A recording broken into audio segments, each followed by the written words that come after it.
Hi అండి అందరికీ. ఈరోజు మనం నేర్చుకోబోతున్నది క్విక్ రివిజన్లో భాగంగా సెమిస్టర్ 2 నుంచి 7th క్లాస్లో సెమిస్టర్ 2 నుంచి ఫిజిక్స్ అండ్ కెమిస్ట్రీ బిట్స్. ఇందులో బయాలజీ లెసన్ అనేది ఒకటే ఉంది, మిగతావన్నీ కూడా ఫిజిక్స్ అండ్ కెమిస్ట్రీకి సంబంధించినవే ఉన్నాయి. అంటే మురుగునీటి కథ అనేది biology and physics and chemistry రెండు మిక్స్ అయి ఉంటుంది. సో ఇందులో మనం ఇచ్చేసుకున్నాం ఈ బిట్స్ అనేవి. ఇందులో మనం చలనము మరియు కాలము, విద్యుత్ ప్రవాహం మరియు దాని ప్రభావాలు, కాంతి, మురుగునీటి కథ, వీటి నుండి చాలా ఇంపార్టెంట్ బిట్స్ అనేవి మీకు కవర్ చేస్తూ అందించడం జరిగింది. కాబట్టి 100 బిట్స్ అండి ఇవి. సో చివరి వరకు చూడండి. ఇప్పుడు ఫస్ట్ బిట్ మనం చూస్తే, ఒక వస్తువు ఏకాంక కాలంలో ప్రయాణించేటటువంటి ఏకాంక కాలంలో ప్రయాణించేటటువంటి మొత్తం దూరం ఆ వస్తువు యొక్క ఏమవుతుంది? ఏకాంక కాలంలో ప్రయాణించేటటువంటి మొత్తం దూరం, ఇక్కడ కాలం అనేది మెన్షన్ చేశారు కాబట్టి దూరము బై కాలం అవుతుంది. దూరము బై కాలం అనేటటువంటి దేనికి చెందింది అంటే వడి. ఒక ఏకాంక కాలంలో ప్రయాణించినటువంటి మొత్తం దూరం ఆ వస్తువు యొక్క వడి అవుతుంది. వస్తువును కదిలించేది లేదా కదిలించడానికి ప్రయత్నించేది ఏమిటి? వస్తువును కదిలించేది లేదా కదిలించడానికి ప్రయత్నించేది ఏమిటి అంటే, కదిలించడానికి ప్రయత్నించేది ఏంటి అంటే బలం. ఒక వస్తువు ప్రయాణించిన మొత్తం దూరం మరియు ప్రయాణించడానికి పట్టిన మొత్తం కాలంల నిష్పత్తిని ఏమంటాం? చూడండి, ఇక్కడ మొత్తం దూరం, మొత్తం కాలం, దూరము బై కాలం అయితే వడి, కానీ ఇక్కడ మొత్తం దూరం మొత్తం కాలం ఇచ్చారు కాబట్టి అది సగటు వడి అవుతుంది. ఒక వస్తువు వేగంగా చెలిస్తుందో లేక నెమ్మదిగా చెలిస్తుందో నిర్ణయించడానికి సహాయపడేది ఏమిటి? ఒక వస్తువు వేగంగా చెలిస్తుందో లేదా నెమ్మదిగా చెలుస్తుందో నిర్ణయించడానికి సహాయపడేది నిర్ణీత కాల వ్యవధిలో ఆ వస్తువు ప్రయాణించిన దూరం. అంటే ఎంత దూరం ప్రయాణించింది, నిర్ణీత కాల వ్యవధిలో ఆ వస్తువు ప్రయాణించిన దూరమే అది నెమ్మదిగా చెలించిందో వేగంగా చెలించిందో తెలుస్తుంది. ఒక వస్తువు రెండు స్థానాల మధ్య ప్రయాణించిన మార్గం యొక్క మొత్తం పొడవును ఏమంటారు? ఒక వస్తువు రెండు స్థానాల మధ్య ప్రయాణించినటువంటి మొత్తం పొడవును ఏమంటామంటే, ఇప్పుడు ఇలా సర్కిల్స్లో ఉందనుకోండి, ఇక్కడ ఒక బిందువు ఉంది, ఇక్కడ ఒక బిందువు ఉందనుకోండి, ఇక్కడ ఒక బిందువు ఉంది. ఇలా ప్రయాణించి అంటే ఇలా ప్రయాణించి ఇలా ఈ బిందువుకు చేరితే ఇది మొత్తం దూరము అవుతుంది. నుంచి ఈ బిందువుకి వెళ్ళడానికి ఈ దూరం అనే మార్గంలో కాకుండా ఇలా షార్ట్ కట్గా వెళ్ళింది అనుకోండి, దీన్నే మనం స్థానభ్రంశం అంటారు. అంటే ఒక బిందువు నుండి ఇంకో బిందువుకి చేరడానికి, లేదా ఇలా అడ్డంగా వెళ్ళింది అనుకోండి, ఇది కూడా స్థానభ్రంశమే అవుతుంది. అంటే ఇలా చుట్టూ తిరిగి వెళ్ళేది దూరం అయితే, ఇలా షార్ట్ కట్గా వెళ్ళేది స్థానభ్రంశం అవుతుంది. సో ఇక్కడ మొత్తం పొడవు ఏమవుతుందంటే దూరము అవుతుంది. బలానికి ఎంకేఎస్ ప్రమాణం న్యూటన్లో. 1 న్యూటన్ ఈక్వల్స్ టు 10⁵ డైన్లు అనమాట. ఒక వాహనం ప్రయాణించినటువంటి దూరాన్ని కిలోమీటర్లలో సూచించేటటువంటి పరికరం ఏంటి? కిలోమీటర్లలో సూచించే పరికరం ఓడోమీటర్. దూరాన్ని అయితే ఓడోమీటర్. పరిమాణం మాత్రమే కలిగి ఉండి దిశను కలిగి ఉండనటువంటి అదిశ రాశికి చెందినది ఏమిటి? పరిమాణం మాత్రమే కలిగి ఉండి దిశను కలిగి ఉండనిది ఏంటి అంటే స్థానభ్రంశం. ఇది ఒక పరిమాణం మాత్రమే కలిగి ఉండి దిశను కలిగి ఉండని అదిశ రాశికి చెందింది ఏంటంటే దూరము ద్రవ్యరాశి చెందుతుంది. కాకపోతే ఈ స్థానభ్రంశం అనేది సదిశ రాశి అనమాట. స్థానభ్రంశం అనేది సదిశ రాశి. అంటే దూరము పరిమాణం మాత్రమే కలిగి ఉంటుంది, దిశను కలిగి ఉండనటువంటి అదిశ రాశికి చెందినది ఏంటి అంటే స్థానభ్రంశం అవుతుందన్నమాట. ఈ స్థానభ్రంశం అనేది సదిశ రాశి కాబట్టి. రెండు ప్రదేశాల మధ్య అతి తక్కువ దూరాన్ని ఏమంటారు? చెప్పాను కదా ఇప్పుడే మీకు. ఒక సర్కిల్లో ఇలా వెళ్ళేటప్పుడు ఇక్కడ ప్రయాణించినటువంటి వాహనం ఇలా వెళ్తూ ఇక్కడికి చేరిందనుకోండి, ఇది దూరము అవుతుంది. అయితే 2 ప్రదేశాల మధ్య అతి తక్కువ దూరం అంటే ఈ డాట్ నుండి ఈ డాట్‌కి చేరడానికి ఇలా షార్ట్‌కట్ రూట్‌ని ఎంచుకుంటే అది స్థానభ్రంశం అవుతుంది. వృత్తాకార మార్గంలో చెలిస్తున్నటువంటి ఒక కణం చెలిస్తున్నటువంటి ఒక కణం అది ప్రయాణం ప్రారంభించిన స్థానానికి తిరిగి చేరేటప్పుడు ఆ కణం యొక్క స్థానభ్రంశం ఏమవుతుంది? చూడండి, ఇక్కడ స్టార్ట్ అయింది ఒక కణం. వృత్తాకార మార్గంలో చెలిస్తున్నటువంటి ఒక కణం అది ప్రయాణం ప్రారంభించిన ఇలా వృత్తాకార మార్గంలో ఇలా ప్రయాణం స్టార్ట్ చేసి మళ్ళీ ఎక్కడికి ప్రారంభించిందో మళ్ళీ అదే చోటుకు వచ్చేసింది అనుకోండి. అప్పుడు 2 బిందువుల అంటే స్టార్టింగ్ పాయింట్‌కి, ఎండింగ్ పాయింట్‌కి మధ్య షార్ట్ కట్ దూరం ఏమవుతుంది? 0 అయిపోయింది కదా షార్ట్ కట్ దూరం.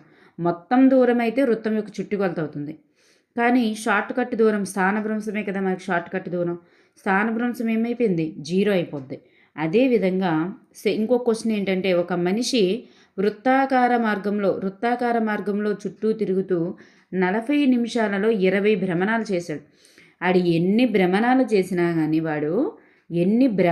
చేసినా మరి భ్రమణాలు చేసినప్పుడు 20 భ్రమణాలు చేశారనుకోండి, అప్పుడు దూరం ఏమవుతుంది? 20 భ్రమణాలకు సంబంధించి 20 చుట్టుకొలతలు కట్టాలి. కానీ స్థానభ్రంశంకి వచ్చేసరికి మరి స్టార్టింగ్ పాయింట్, ఎండింగ్ పాయింట్ ఒకటే కాబట్టి 0నే అవుతుంది. ఎన్ని భ్రమణాలు చేసినా మరి స్టార్టింగ్కి ఎండింగ్ పాయింట్ 0 కాబట్టి ఇలా 2 క్వశ్చన్లు ఎలాంటి క్వశ్చన్ ఇచ్చినా కానీ దాని ఆన్సర్ స్థానభ్రంశం 0 లేదా శూన్యం. కాలం యొక్క ప్రాథమిక ప్రమాణం ఏమిటి? సెకండ్. భారత కాలమానం ఏ ప్రదేశం యొక్క స్థానిక కాలమానం ఆధారంగా నిర్ణయిస్తారు? భారత ప్రామాణిక కాలమానం ఏ ప్రదేశం యొక్క స్థానిక కాలమానం ఆధారంగా నిర్ణయిస్తారంటే Allahabad is the right answer. సరళ రేఖ వెంబడి చలిస్తున్నటువంటి వస్తువు వడి మారుతూ ఉంటే ఆ చలనాన్ని ఏమంటాం? సరళ రేఖ వెంబడి చెలిస్తున్నటువంటి ఒక వస్తువు యొక్క వేగము లేదా వడి అంటే అదే ఈ వస్తువు ప్రయాణించేది వడి అంటాం. ఈ వడి అనేది మారుతూ ఉంటే ఆ చలనాన్ని ఏమంటామంటే అసమచలనం అనేది వేగం అనేటటువంటిది తగ్గొచ్చు పెరగొచ్చు అన్నమాట, ఒకేలా ఉండదు. స్థిర వేగంతో సరళ రేఖ వెంబడి ప్రయాణిస్తున్నటువంటి స్థిర వేగము అంటే వేగము అనేది స్థిరంగా ఉంది, అంటే వేగంలో మార్పు అనేటటువంటిది లేదు. స్థిర వేగంతో సరళ రేఖ వెంబడి ప్రయాణిస్తున్నటువంటి వస్తువు చలనం సమచలనం. నేటి కాలంలో స్టాప్ వాచ్ సమయాన్ని లెక్కించడానికి ఉపయోగించేది ఏమిటి? ఇవన్నీ కూడా స్టాప్ వాచ్కి బదులుగా ఉపయోగిస్తున్నాం అన్నమాట. ఇప్పుడు డిజిటల్ గడియారం, ఎలక్ట్రానిక్ గడియారం, మొబైల్ ఫోన్. సో ఇవన్నీ ఇస్ ద రైట్ ఆన్సర్. రోడ్డుపై తిన్నగా సరళరేఖ మార్గంలో ప్రయాణిస్తున్నటువంటి బస్సు చలనం.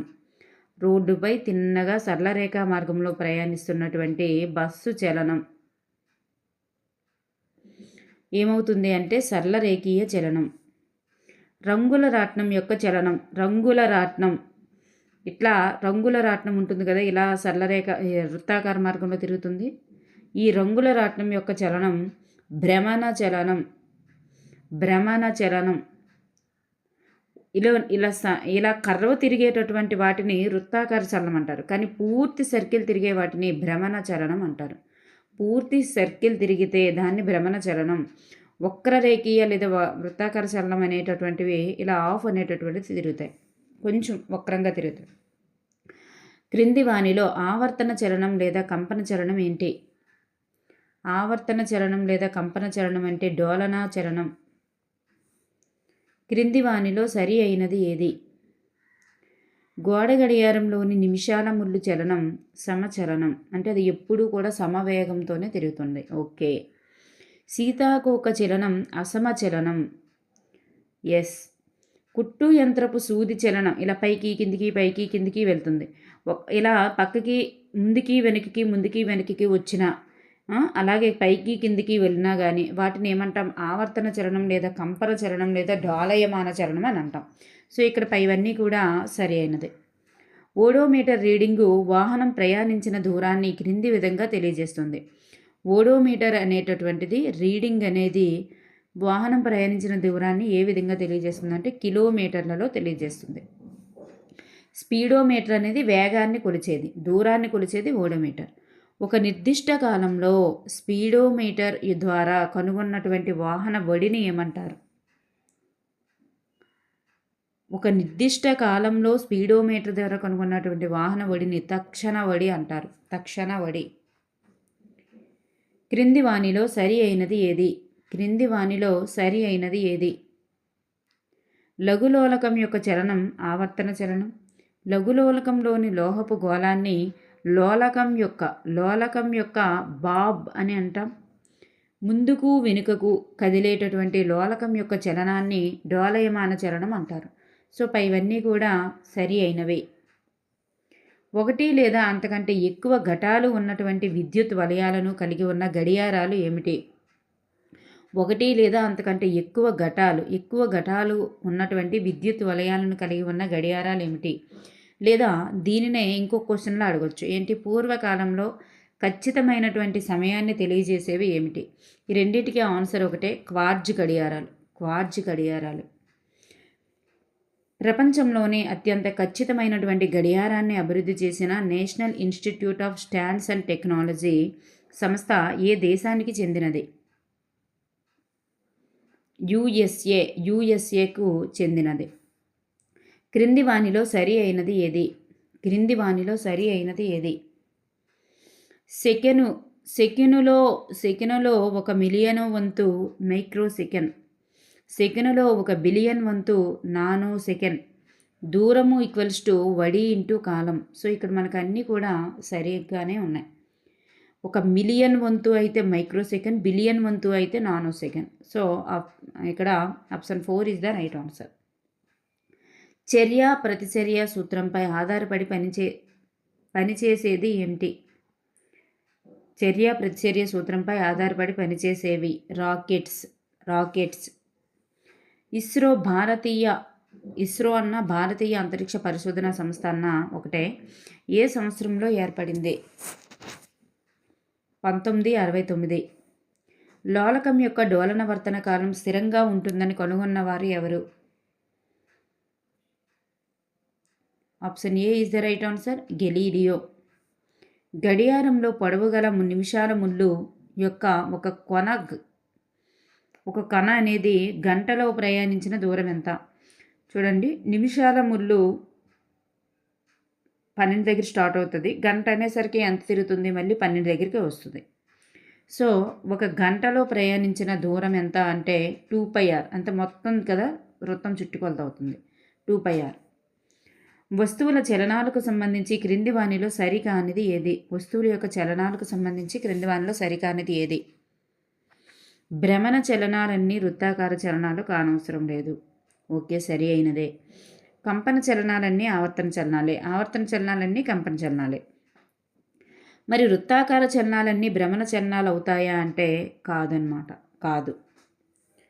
కదిలే వస్తువు విషయంలో స్థానభ్రంశానికి మరియు దూరానికి గల సంఖ్యాత్మక నిష్పత్తి ఏమిటి? కదిలే వస్తువుల విషయంలో స్థానభ్రంశానికి మరియు దూరానికి గల సంఖ్యాత్మక నిష్పత్తి ఎలా ఉంటుంది?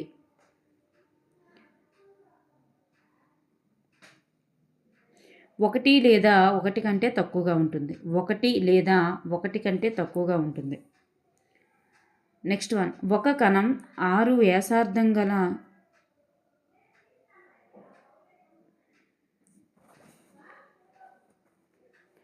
ఇక్కడ 6 కాదు, R వ్యాసార్థం గల వృత్తాకార మార్గంలో కదులుతుంది. ఒక అర్ధ భ్రమణానికి కణం పొందేటటువంటి స్థానభ్రంశం విలువ ఎంత?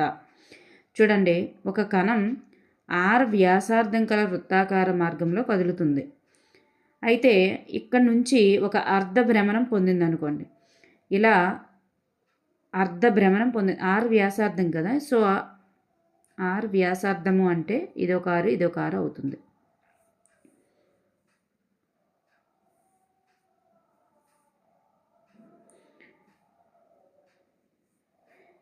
సో మనకి ఇక్కడ ఇదొక R అవుతుంది. అయితే మనకి ఇక్కడ ఏమడిగారు? ఒక కణం అనేటటువంటిది ఇలా ప్రయాణించింది అనుకోండి. ఇలా ప్రయాణించింది, అర్ధ భ్రమణం చేసింది. అర్ధ భ్రమణం చేసినప్పుడు వాటి యొక్క స్థానభ్రంశం విలువ ఏమవుతుంది? ఇలా అడ్డదారే కదా. సో ఫస్ట్ బిందువు నుండి చివరి బిందువుకి వచ్చేటటువంటి అడ్డదారి. ఈ అడ్డదారి ఎంత అవుతుంది? 2R అనేటటువంటిది అవుతుంది. సో ఇక్కడ option 4 is the right answer. 2R అనేది రైట్ ఆన్సర్. ఏకాంక కాలంలో ఒక వస్తువు వేగంలో మార్పునకు కొలమానం ఏమిటి? ఏకాంక కాలంలో ఒక వస్తువు వేగంలో మార్పునకు కొలమానం త్వరణం. Option C is the right answer. త్వరణం. ఒక వస్తువు 120 మీటర్ల దూరంలో ప్రయాణించడానికి 2 నిమిషాల సమయం తీసుకుంది. అయితే దాని వేగం ఎంత? చూడండి, మనకి వేగం అంటే ఏంటి? దూరము బై కాలం. సో దూరం ఎంత? 120 మీటర్లు. సో ఇక్కడ 2 నిమిషాలు అనేటటువంటిది ఇచ్చారు. కానీ మనకి మీటర్ ఫర్ సెకండ్స్లో కదా రావాలి. మీటర్ ఫర్ సెకండ్స్లో రావాలి. మీటర్ ఫర్ సెకండ్స్లో రావాలంటే ఇది మీటర్లో ఉంది, దీన్ని సెకండ్లో మార్చాలి. 2 నిమిషాలకి ఎన్ని సెకండ్లు వస్తుంది? 120 సెకండ్స్ వస్తుంది. సో 120/120 పోతే 1 అనేది 1 metre per second is the right answer. Next one. 2 రాసుల మధ్య గ్రాఫ్ గీయగా దాని వైశాల్యం యొక్క ప్రమాణం మీటర్గా కనుగొన్నారట. అయితే ఆ 2 రాసులు ఏమవుతాయి? మీటర్ ఫర్ సెకండ్ అనేది వస్తుంది కదా, మీటర్గా కనుక్కుంటే దాన్ని దూరానికే కదా మీటర్లో కొలుస్తాం. సో మీటర్గా వచ్చింది అంటే అది వేగము కాలానికి సంబంధించింది అన్నమాట. దూరము ఈక్వల్స్ టు వేగము ఇంటూ కాలం కాబట్టి. Next one. ఒక వస్తువు యొక్క వడిని నిర్ణయించడానికి మనం ఉపయోగించేటటువంటి గ్రాఫ్ ఏంటి? వడిని నిర్ణయించడానికి ఉపయోగించే గ్రాఫు దూరము కాలము గ్రాఫు. క్రింది వానిలో సమవృత్తాకార చలనంలో కదిలేటటువంటి వస్తువుకి ఉదాహరణ ఏమిటి? సమవృత్తాకార చలనం అంటే నిత్యము కూడా ఒకే రకమైనటువంటి వేగంతో వృత్తాకారంలో తిరగాలి. చంద్రుడు భూమి యొక్క చలనం, భూమి చుట్టూ వృత్తాకార కక్షలో ఉన్నటువంటి ఉపగ్రహ చలనం, స్థిరమైనటువంటి వేగంతో వృత్తాకార తలంలో కదులుతున్నటువంటి సైక్లిస్ట్. సో పైవన్నీ కూడా రైట్ ఆన్సర్సే. సమతల దర్పణం ఏర్పరిచేటటువంటి ప్రతిబింబ లక్షణం ఎలా ఉంటుంది? వస్తువుతో సమాన పరిమాణంలో ఏర్పరుస్తుంది, నిటారైన ప్రతిబింబాన్ని ఏర్పరుస్తుంది, మిథ్యా ప్రతిబింబాన్ని ఏర్పరుస్తుంది. పైవన్నీ కూడా రైట్ ఆన్సర్స్. క్రింది వానిలో పాక్షిక పారదర్శక వస్తువు ఏది? పాక్షిక పారదర్శక వస్తువు పొగమంచు.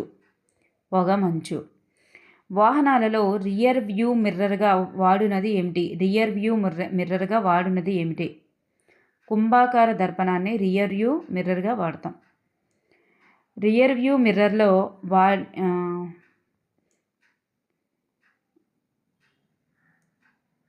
మిర్రర్లో పడేటటువంటి ప్రతిబింబ పరిమాణం ఎలా ఉంటుంది?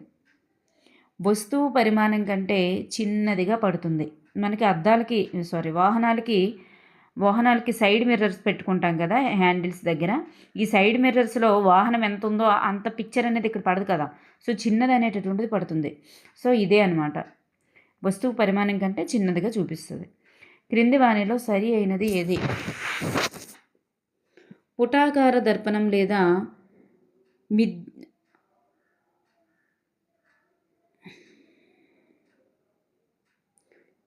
మిథ్యా ప్రతిబింబాలను ఏర్పరుస్తుంది. పుటాకార దర్పణం ఇక్కడ నిజా లేదా మిథ్యా ప్రతిబింబాలను ఏర్పరుస్తుంది. పుటాకార దర్పణం అనేది నిజా మరియు మిథ్యా ప్రతిబింబాలను ఏర్పరుస్తుంది. పుటాకార దర్పణం అనేది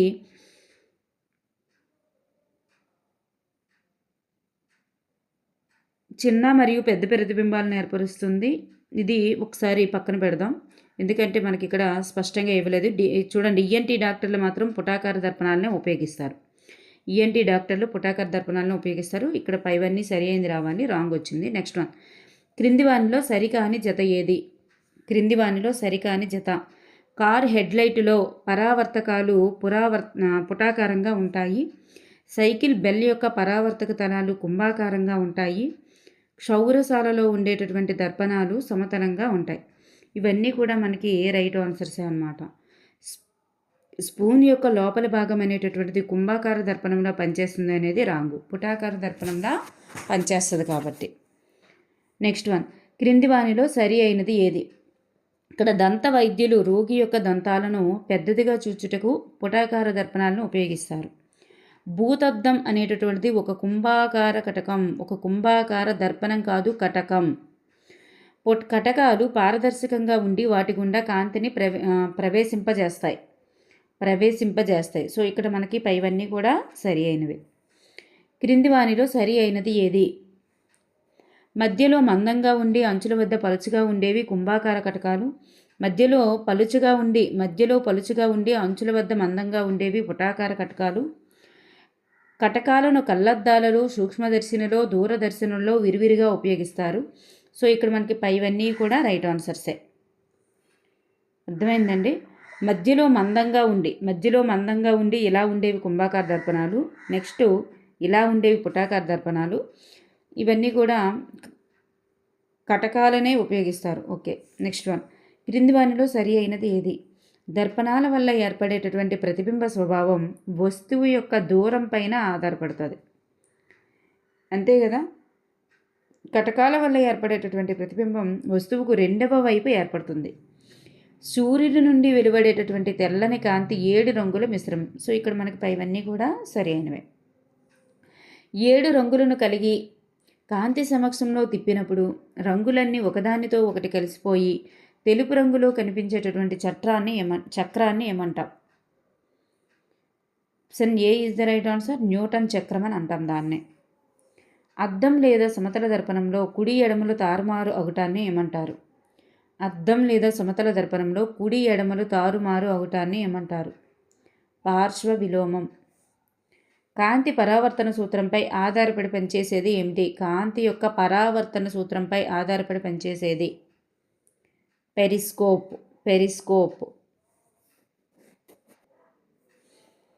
నెక్స్ట్ వన్. సమతల దర్పణం సమాన పరిమాణం మిథ్యా ప్రతిబింబం ఏర్పరిస్తే మరి కుంభాకార దర్పణం ఎలా ఏర్పరుస్తుంది? సమతల దర్పణం సమాన పరిమాణంలో ఏర్పరుస్తుంది, మిథ్యా ప్రతిబింబం ఏర్పరుస్తుంది. మరి కుంభాకార దర్పణం ఏ విధంగా ఏర్పరుస్తుంది అంటే కురచైన పొట్టి ప్రతిబింబము అలాగే మిథ్యా ప్రతిబింబం ఏర్పరుస్తుంది. క్రింది వానిలో కేంద్రీకరణ కటకం ఏది? కేంద్రీకరణ కటకంగా పిలువబడేది భూతద్దం. దాన్నే కుంభాకార కటకం అని అంటాం. సమతల దర్పణాలపై ఏర్పడే బహుళ పరావర్తన ప్రతిబింబాలు అనే సూత్రంపై ఆధారపడి పనిచేసేది ఏమిటి? కెలిడోస్కోప్. బ్రెయిలీ దృష్టిలోపం ఉన్నటువంటి వ్యక్తుల కోసం ఒక వ్యవస్థను అభివృద్ధి చేసిన సంవత్సరం ఎప్పుడు? Option B is the right answer. 1821. ఒక కణం శోషించుకున్నటువంటి కాంతిని తిరిగి అన్ని దిశలలో వేరువేరు తీవ్రతలతో విడుదల చేసే ప్రక్రియను ఏమంటాము? కాంతి పరిక్షేపణం అని అంటారు. కాంతి పరిక్షేపణం.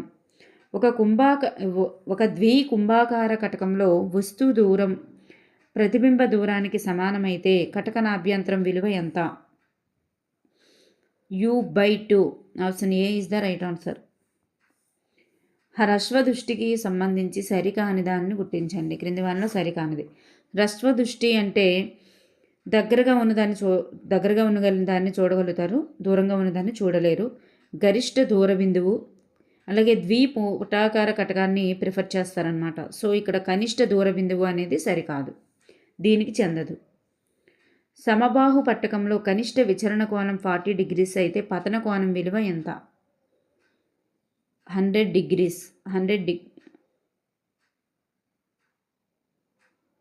50 degrees is the right answer. 100 కాదు, 50 degrees is the right answer. Next one. నక్షత్రాలు మినుకు మినుకు మనడం అనేది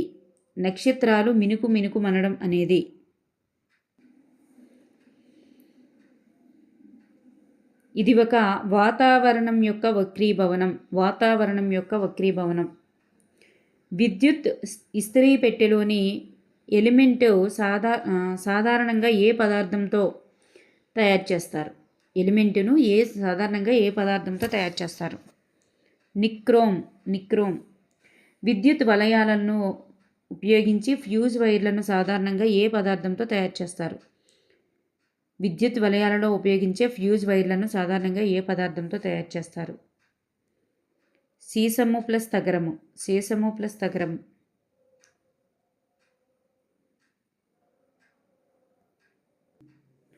నెక్స్ట్ వన్.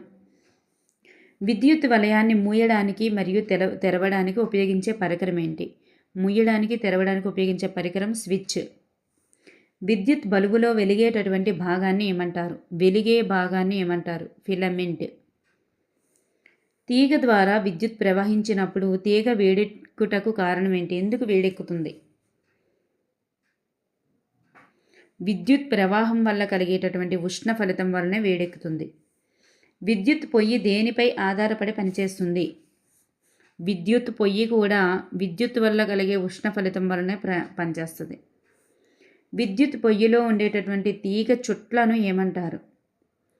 ఎలిమెంట్ అంటారు. ఎలిమెంట్. విద్యుత్ ప్రవహిస్తున్నటువంటి తీగలు ఉత్పత్తి అయ్యేటటువంటి ఉష్ణ పరిమాణం వేటిపై ఆధారపడుతుంది? విద్యుత్ ప్రవహిస్తున్నటువంటి తీగలో ఉత్పత్తి అయ్యేటటువంటి ఉష్ణ పరిమాణం వేటిపై ఆధారపడుతుంది? వీటన్నింటిపైన ఆధారపడుతుంది. తీగ తయారు చేయబడినటువంటి పదార్థం పైన, తీగ పొడవు పైన, తీగ మందం పైన, వీటన్నింటిపైన కూడా ఆధారపడుతుంది అనమాట. అందులో ఉత్పత్తి అయ్యేటటువంటి ఉష్ణ పరిమాణం అనేది. క్రింది వానిలో విద్యుత్ వ్యర్థాలకు దారి తీయునది ఏమిటి? విద్యుత్ వ్యర్థాలకు దారి తీయునవి అంటే కరెంట్ వేస్ట్ అవ్వడం అనేది సాధారణ విద్యుత్ బల్బుల్లోనే జరుగుతుందన్నమాట. క్రింది వానిలో ఎలిమెంటును కలిగి ఉండనది ఏంటి? ఎలిమెంటును కలిగి ఉండనవి.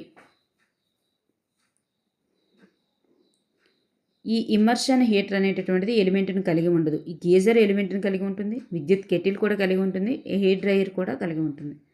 నెక్స్ట్ ఇక్కడ చూస్తే ఫ్లోరోసెంట్ ట్యూబ్ లైట్లు, కాంపాక్ట్ ఫ్లోరోసెంట్ బల్బులు, ఈ రెండు కూడా ఉత్తమమైనటువంటి విద్యుత్ ఉపకరణాలు అన్నమాట. నెక్స్ట్ వన్, కావలసిన కాంతి తీవ్రతతో వెలిగేటప్పుడు అతి తక్కువ విద్యుత్తును ఉపయోగించుకునేవి ఏమిటి? అతి తక్కువ విద్యుత్తును ఉపయోగించుకునేవి ఏమిటి అంటే కాంతి ఉద్గార డయోడ్లు, ఎల్ఈడీలు. కాంతి ఉద్గార డయోడ్లు, ఎల్ఈడీలు. టంగ్స్టన్ యొక్క ద్రవీభవన స్థానం. 3422 డిగ్రీలు. క్రింది వానిలో విద్యుత్ బంధకం కానిది.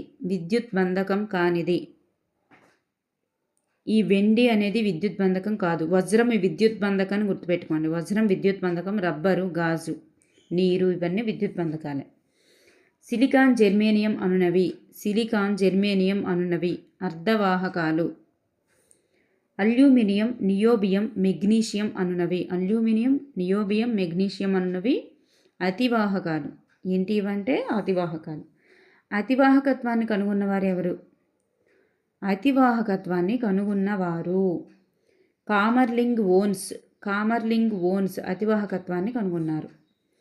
ఇంట్లో వాడే సాంప్రదాయక సాధారణ విద్యుత్ బల్బు యందు ఉండేవి ఏమిటి? 2 ధ్రువాలు, ఒక ఫిల్మెంట్. 2 ధ్రువాలు ఉంటాయి, ఒక ఫిల్మెంట్ ఉంటుంది. విద్యుత్ ఓవర్లోడ్ వల్ల కలిగే ప్రమాదాలను నివారించుటకు ఆధునికంగా వినియోగిస్తున్నటువంటి పరికరం ఏంటి? ఓవర్లోడ్ వల్ల కలిగే ప్రమాదాలను నివారించుటకు ఆధునికంగా వినియోగిస్తున్న పరికరం MCB. అధిక ద్రవీభవన బిందువు ఫిల్మెంట్ అయితే అల్ప ద్రవీభవన బిందువు ఏంటి? ఫ్యూజ్. క్రింది వానిలో సరి అయినది ఏది? ఎల్ఈడి అంటే లైట్ ఎమిటింగ్ డయోడ్, MCB అంటే మినియేచర్ సర్క్యూట్ బ్రేకర్. సో ఇక్కడ మనకి పై రెండు కూడా సరి అయినవి. 1800 సంవత్సరంలో బ్రిటిష్ రసాయన శాస్త్రవేత్త ఎలక్ట్రోడ్లను నీటిలో ఉంచి విద్యుత్తును పంపినప్పుడు ఆక్సిజన్ మరియు హైడ్రోజన్ ఉత్పత్తి అవుతాయని నిరూపించినవారు. ఎవరు నిరూపించారంటే విలియం నికల్సన్. ఆక్సిజన్, హైడ్రోజన్ ఉత్పత్తిని గురించి నిరూపించిన వారు విలియం నికల్సన్. కారు భాగాలకు, స్థానపు కొలాయిలకు, వంటగదిలో గ్యాస్ బర్నర్లకు, సైకిల్ హ్యాండిల్స్, కుమ్మరి రిమ్ములకు పూతగా పూసేటటువంటి లోహం ఏంటి? క్రోమియం. ఒక లోహంపై మరొక లోహాన్ని పూతగా పూయటాన్ని ఏమంటాము? గాల్వనైజేషన్ అంటారు. మరి ఆ పూతగా పూసేటటువంటి పద్ధతి లేదా ప్రక్రియను ఏమంటారంటే ఎలక్ట్రోప్లేటింగ్ అంటారు. పూత పూయటే గాల్వనైజేషన్.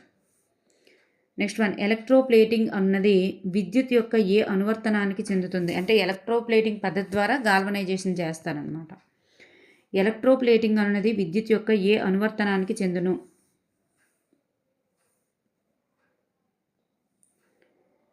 ఇది ఒక రసాయన ఫలితం. ఒక వాహకం యొక్క నిర్దిష్ట వైశాల్యం గుండా నిమిషానికి 30 కూలుంబుల ఆవేశం చలించిన దానిలో ప్రవహించేటటువంటి విద్యుత్ ప్రవాహ పరిమాణం ఎంత?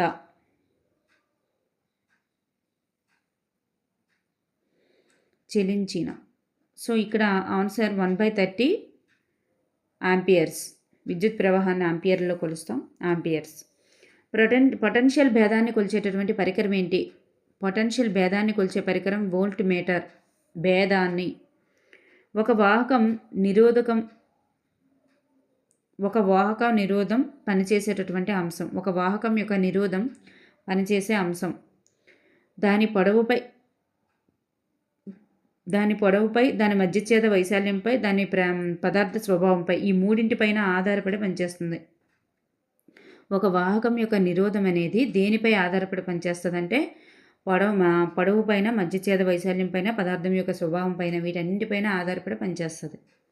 నిరోధకతకు ఎస్ఐ ప్రమాణం. Ohm metre. ప్రపంచంలో ఎంతమందికి పరిశుభ్రమైనటువంటి నీరు అందుబాటులో లేదు? 1 బిలియన్ కంటే ఎక్కువ మందికి నీరు అందుబాటులో లేదు. ప్రపంచ జల దినోత్సవం ఎప్పుడు జరుపుకుంటాం? ప్రపంచ జల దినోత్సవం మార్చి 22న జరుపుకుంటాం. మార్చి 22. మురుగునీటిలో లేనివి ఏమిటి? మురుగునీటిలో లేనివి ఈ నాచు మొక్కలు అనేటటువంటి ఉండవు. కర్బన కలుషితాలు ఉంటాయి, అకర్బన కలుషితాలు ఉంటాయి, పూతికాహారాలు కూడా ఉంటాయి.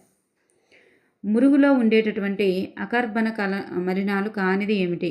అకర్బన మలినాలు కానిది నైట్రేట్లు, ఫాస్ఫేట్లు, లోహాలు, ఇవన్నీ కూడా అకర్బన మలినాలకి చెందుతాయి.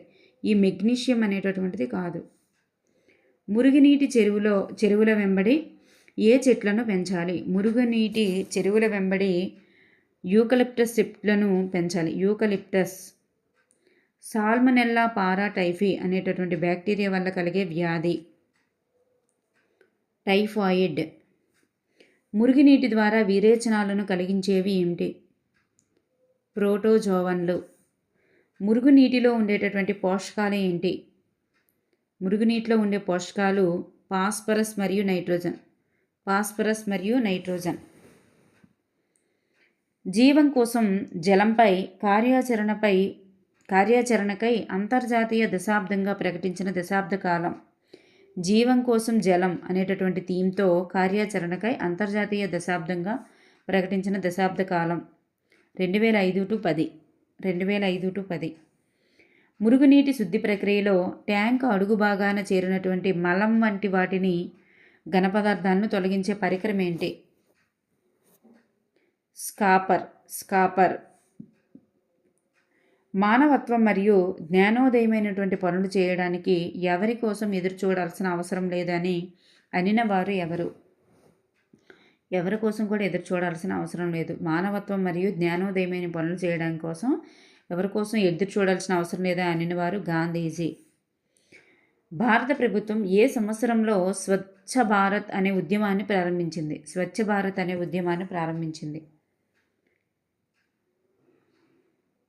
2016లో. వానపాముల ద్వారా మానవ విసర్జనను శుద్ధి చేసేటటువంటి మరుగుదొడ్ల రూపకల్పన ఏ దేశంలో పరీక్షించబడింది? వానపాముల ద్వారా మానవ విసర్జనను శుద్ధి చేసే మరుగుదొడ్ల రూపకల్పన అనేది ఏ దేశంలో పరీక్షించబడింది? ఇండియాలోనే పరీక్షించబడింది. ఇండియా.